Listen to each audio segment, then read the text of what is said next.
Good morning, YouTube. Oh my gosh, please I'm doing don't. my Cage eyes. That's so creepy. Nicolas Cage, but we're kind of hard on Jalopnik. Yes, we are. We go on there and see a lot of things that we don't disagree with. We don't agree with. Double negative there, and this one might be the most offensive one ever. I called them smooth-brained, I've called them other things, but this one is the list of the most overrated movie cars of all time. I've flicked through this, but April hasn't seen it yet, so you're going to be... I'm going to be mad or agree? You're going to be mad. You worked for Jalopnik too, right? Just briefly, okay. Yes. But, yeah, then I went with Daddy Doug over to Auto Trader Oversteer and had a great time with my daddy. But their list starts with that. The Bullitt Mustang. Wait, they're saying these are bad movie cars? The worst, most overrated movie car. What? A Highland Green 68 Mustang from Bullitt. What? Is overrated. That is the sexiest, coolest boomer car ever to exist. First they say the movie is awful, but the iconic car chase is just bad. It's hard to imagine how you make a bad movie with Steve McQueen as the star and San Francisco as the backdrop, but apparently you also need a script, and I'm not sure this movie had one.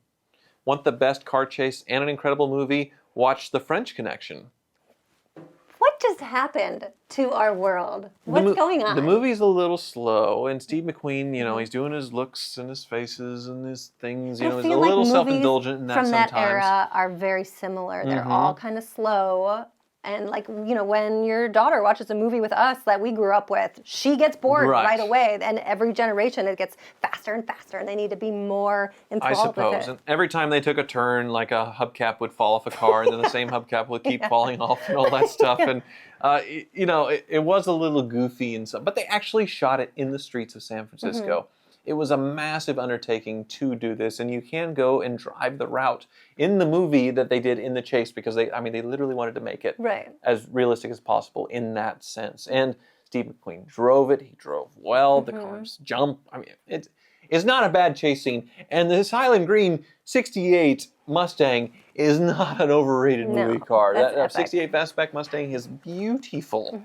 A 390 V8, that's what's the same one in Gumby, but yeah, my pickup truck, my 72 pickup truck. Okay, so this list is bullshit so far. Let's see what's next. Yeah, the next one is the Eleanor from Gone in 60 Seconds, the Cage eyes. Yeah, people are obsessed, and they pay so much money for replicas. Careful, it blows my mind. Careful, Though I know they're very cool. They're very cool. So yeah, we work for Barrett Jackson. We see a lot of them across the block, and they bring a lot of money, and they have different motors in them. Probably the most popular ones are the Coyote swapped ones with that Eleanor body kit, and they can bring over $250,000. But the big problem with it, and thankfully it's dead, is the widow of H.B. Halicki. So H.B. Halicki was the guy who came up with the Gone in 60 Seconds. He shot the original with the yellow, kind of like 71, I think, Mustang. He died in an accident making another action movie. So during the remake, the widow had the rights to the movie and the rights to the name Eleanor, because they considered the car a character, because it had a name, it had the big chase scene, and because of that, if you wanted to build an Eleanor, or call it that, or make a car like the Eleanor from this movie, even though this is the remake, you were supposed to buy a license from the widow, which I believe cost $50,000. And so they were very litigious and would go after people who didn't get their $50,000 license and plaque and all that stuff, and built Eleanors anyway, and would sue them out of existence. And one of them was a YouTube review of their build, where I believe he lost his car. His entire car had to go to them, and he had to pay them something. I don't know. This is just me going off of memory from years ago. But yeah, it was that bad for him. But finally, Ford or Shelby took them to court, challenged them, because you can't say a Shelby GT500 that is our car that's slightly modified is something that you own the rights to, the look of this. And they actually lost the case. And these licensed Eleanors thing, it's no more. I mean, can't you just get a little bit off color for the correct Eleanor and then just not call it an Eleanor? But it was so terrifying that people were scared to do it, because you build it with this body kit, even if it's a different color. Like, you say the word Eleanor and you were getting sued, apparently. This is just me going off of memory. So, yeah, as far as it being an overrated It's very car? cool, cultural phenomenon for its time. I completely get it. A little inflated, perhaps. But Angelina Jolie is incredible, and she's in the movie, and I love It's a great chase scene. It is a fun popcorn 90s movie that I rewatch over and over and over again. And now, like, they're stealing a first-generation Cadillac Escalade and so many other, like, new cars that were new in the 90s that are so cool now. Like, the opening scene stealing a Cadillac. The opening scene is Apollo 911. Yeah. My 996 Porsche 911. The exact same spec, I think, with a black interior. And they steal the car from the Porsche dealership, crash it through the glass. It is cool. It is my car that is now, like a bucket of bolts and Alice swapped in my backyard. But, it's brand new there, spinning around in the Porsche showroom. So it's really neat. I love that movie. I don't think this is an overrated car at all. Mm-hmm. Next, the mirth machine of Wayne's World. The Gremlin. Kidding me right now? There's a Pacer. This is an amazing... It's an AMC Pacer, sorry. There was one that went across at Barrett-Jackson. The one. The one. Well, I'm sure there were a couple used in the movie. Mm-hmm. Sold for $71,500. Crazy. With fees. Which is great. That car is amazing. It has like the Twizzler, like licorice dispenser on it. Amazing. Well, why is that overrated? I don't get it. Like, it's not like people are saying this is a cool car. It was a fun, neat, interesting car in the movie. It makes you laugh to see it. It's iconic. It's an icon. It's not overrated. Next, and I kind of agree with this one, is the DeLorean from Back to the Future. That made this car like cool still today. Bob, Euro-Asian Bob just sold one for like $90,000. Yes, with 2,000 miles. But without the movie, these cars would not be the collectors that they are. Maybe they would be though, because they didn't make tons and tons and tons. They can barely do 88 miles an hour. They weren't built very well. They're not the most reliable. They're okay when it comes to reliability. They don't drive all that great. They're comfortable. They're okay, but yeah, I mean, this is a little bit overrated because of the movie. I guess I can identify with this one, but still, stainless steel body, gold wing doors. It made the movie. Wasn't originally they were going to use a Mustang? Do you remember? I think the original script had like a refrigerator or something like that. It wasn't even a vehicle. Which is kind of like this with all stainless steel. Yeah, so it had to be a car. It is really cool. It kind of reminds me of the Cybertruck, where it's different. It's so different and crazy, and everyone double takes in like, what is that? And that's the same with this car. But when they go back to 1955, they had cool cars in it because they had Biff's Ford, flathead Ford. I think it was a 40-something. Right. And then they had the Packard that Doc Brown was driving, and then of course the Toyota pickup truck that Marty McFly wants. Yes. Like the cars in this movie are cool. So. Yeah, that's pretty silly. You don't like the DeLorean, though? I mean, it's okay. The General Lee is also on this list, which... I've never seen this show. You've never seen Dukes of Hazzard, a single episode, or the movie remake? I've seen like little skits and I know it, and now Jessica Simpson did like the newer version of the movie. Mm-hmm. But it's a very flashy pop color. Is that the Hugger Orange? Right. And it's just that's like a famous in-your-face kind of car. Yeah, every time they jumped one, it would bend the frame and totaled them out. So they couldn't jump. They couldn't do any of the things that you saw in the film. I mean, they're big land yachts, and with a 440 or even the Hemi in it, they couldn't go very fast in a straight line. They couldn't do what you saw in the show, which I think that makes sense, but this is an iconic body. The 68 to 70 Charger is the most desirable, best-looking body of the bunch. And without the Dukes of Hazzard, I still think that would be a major collectible vehicle. A 440 Charger or a Hemi Charger is still a beautiful muscle car and big money. So I don't think it's overrated. If anyone jumps in the car, not opening the door but going through the window, you automatically relate it to that, which is why I think it is bigger than you think it is, and it maybe shouldn't be on this list. No, I don't think so. The Ectomobile is on this list. How? Why? What? That is the movie. Like, that's one of the main characters, I feel like, of this movie. What's that body? What Cadillac? Well, they say it's style over substance. So it would be a 59 Cadillac, and they would have had to convert an ambulance or a hearse to make this happen. So it's very hard to find a surviving 59, or you can get a 60 and build the fins up or something like that. It's very, very hard to find one of these. And when you do, you make it into an Ectomobile like this, and they do sell for a lot of money. But it is a very goofy looking, kind of stupid thing. But it's a comedy movie, so it makes sense that they would choose something stupid. It's perfect. It's great. I think I remember Dan Aykroyd saying they were going to go with painting it black or maybe some other way. And what it came out of it is so perfect. You couldn't change this car. I feel like it's absolutely what it was meant to be. It's gorgeous, wonderful. It's its own character. Should not be on this list. Right. And the next one, the Lotus Esprit from the Bond movie, The Spy Who Loved Me. Yes. So Roger Moore, he's driving and then, you know, drives off the bridge into the water and you think, what's he doing? Like this. And he, you know, it all flips and converts into a submarine. Love. I mean, is there a more iconic James Bond car that you would put above this? The DB5 Aston Martin or any of the Aston Martins or the BMWs or all that stuff. Yeah, as far as Bond cars, I mean, this is one of the more memorable Bond car moments, I would say. Okay. But Lotus Esprit, great handling car, great looking car. It's an underrated car when it comes to values. Because it is one of those cars where you can buy for $30,000, $40,000 for a really nice example. So how is this overrated? I don't think it's as famous and as popular as some of the other cars on the list. I don't know. Am I wrong? I suppose. But it's not like it's an expensive car that people are paying stupid money for. Because Lotus Esprit is sort of an under-the-radar supercar. So it's not overrated. It's underrated, I think. Oh, you're going to be mad about this one. Yeah, this one really makes me mad. Yeah, the Smokey and the Bandit Trans Am, where, yeah, they're saying polish a turd. Oh, my gosh. I mean, they were kind of slow, right?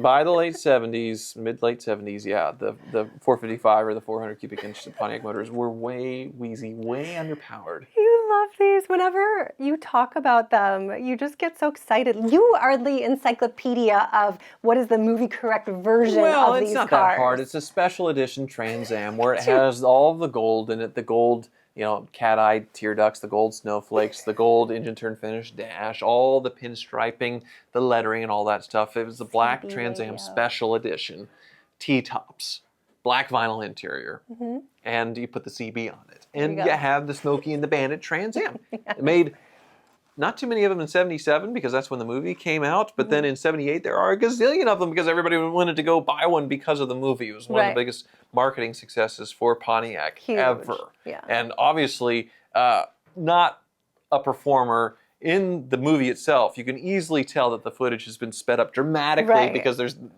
they couldn't perform, they couldn't drive all that well. But honestly, for a big old muscle car, they handle pretty good. Yeah. They stop pretty good. These Fisher bodies aren't that bad compared to like the late 60s muscle cars that are more powerful. They don't handle as well. This thing is actually a pretty nice handling, feeling road car for its size. Right. I wouldn't call it overrated. No. Absolutely not. No, and they're not that expensive. You can buy a special edition Trans Am that's been done up and restored for, you know, $40,000, $50,000. That's not for an iconic movie muscle car. Right. That's not a ton of money compared to a DeLorean where you're paying $100,000 for a really nice example. That's overrated. No. Jeez. So mad. The next on the list is the other Jurassic Park cars. Oh. So the Jurassic Park Ford Explorer, other than the Jeep, you know, the Jeep's in there, but the Explorer was pretty unsafe as far as it being a rollover special, the Firestone tire recall and all that stuff. Yeah, they're saying pretty much all the other ones in the movie, other than the Jeep, sucked. I like the Explorer. These were really cool. And I feel like I don't see as many of them as recreations because you always see the Jeep. So it's fun and exciting to see them. No, the first generation and second generation Explorer, the facelift or whatever, like they really weren't built to last. And yeah, you don't see one. No, the engines blow up, the transmissions blow up, they rust away, they roll themselves over. You don't. Maybe once a week I see one, but not very often anymore. So I guess that means, it was probably a pretty junky car, but it's a iconic movie moment for sure. I think so. Yeah, and then the Skyline from Fast and Furious apparently is one that people think are very overrated. Paul Walker shows up in the second Fast and Furious movie in a right-hand drive modded Skyline to race. And I don't remember, honestly, but I think obviously he wins the race because he's Paul Walker in the Skyline. And I agree that Skylines are stupid expensive, especially the R34s, which I think is what that was in the movie. Like, people are waiting for the 25-year-old to get them in, and then they're $200,000 cars in some cases. And I don't get it at all. Well, I feel like we know the most underrated car in that franchise is The Mitsubishi Eclipse? Don't get crazy with me. The Grand National. The Grand Or- National was in one of the later movies where they drove it for a little bit. Underrated. I suppose. But yeah, the Fast and Furious Supra was way cooler. Right. There's a lot of cool cars in the movie. The Charger, once again, in the movie. But the Skyline is one of those where I agree the price is really, really high for what it is. But I guess it is a pretty rare vehicle. Next, Don't Hassle the Hoff. See, and that's kind of out of my range of like, I never watched it, don't know much about him. KITT from Knight Rider. Right. He used the next generation Trans Am, the more futuristic one. That's more swoopy aerodynamic. Of course, the talking car in KITT, and David Hasselhoff's solving crimes with his car that talks. And I kind of agree with this one. Once again, it's another one that it has the look, but it wasn't all that fast of a car. These wheezy 305, 350s. It had the yoke steering wheel, and it was just cool, and kind of the little TVs in it, right? Yeah, the modifications were really neat. It was a very interesting car, like TV in the 80s at the time. It's one of those icons. But yeah, you go and buy one, drive one. Not necessarily a KITT, but just a Trans Am of that era, and it's just kind of like... Yeah. But this car had a personality, right? Yeah. Like it was an actual character. It was sassy, right? yes. Yeah, and so that's what's fun and enduring about this car. Right, but if you go and buy one like you went, I want a KITT, you go to the showroom and you bought it, or you experience one now, and a bit of a letdown. But I don't think these are expensive. I think it's the nicest one in the world's worth maybe 20 grand. Right. So, overrated? Maybe not. I don't know. Yeah. Any other movie cars you think they missed? I think Herbie was like a side note, but it wasn't one of the slides, which is kind of offensive, like a Volkswagen Beetle. Obviously couldn't do all the things that a Beetle did in the movie. That's the point. Like it's just, its soul is the reason why this car is able to beat all these vintage race cars and Ferraris and things. So Herbie, no, it's not overrated. It's neat. And the cars aren't worth all that much. But I'm trying to think. Well, one of the greatest movies ever, Roadhouse, was that 64 Riviera. Of course. Iconic. So not overrated, that's underrated. Underrated. Okay. The Mercedes 560 SCC in that movie, too, is pretty underrated. That's an amazing car. Underrated. Blues Brothers, their Ford, what was it? It was a junk police car, I think it was supposed to be. But yeah. One of my favorite Back cars. to that Mercedes. There's one on Cars and Bids that's an AMG modified 6.0. No. Yeah, but I can't really think of, off the top of my head, a movie car that's super, super overrated. There's that Porsche that sold at Barrett Jackson a couple years ago. Oh, the Risky Business 928. Yeah. Which sold for quite a bit. $2 million. Was a little, I don't know if I want to say shocking, but it was up there in the value for it. Yeah, I would say that was a lot. That's a good one. Yeah, that's why she's here. Yes, absolutely. But what do you think about the Batmobile? Which iteration through the generations was the coolest, the best? The most underrated or overrated? The best one's the Michael Keaton Batmobile. Oh yeah. Yeah. Yes. Okay. Yes, and I think the overrated one. I mean, I think the most recent ones with Christian Bale, and it's like a tank, and that's just like the whole point of the Batmobile is for it to be fun and crazy and all that stuff. So to take it so literally, it was kind of, even though it was really cool for the movie, I think that was pretty overrated. I think the Heath Ledger one was interesting. It almost felt like it was an extension of his body. Oh yeah, which was interesting. That's what and I'm it was about. Filmed in Chicago. A Oh, lot of it was filmed in Chicago. But of course, the first Batmobile, oh, the Barris one. the Barris one, George Barris, that was amazing with the bat phone and it had a cord on it. You know what a cord is? It actually hooks up to the body of the phone somehow, to the receiver, and there's like a cord.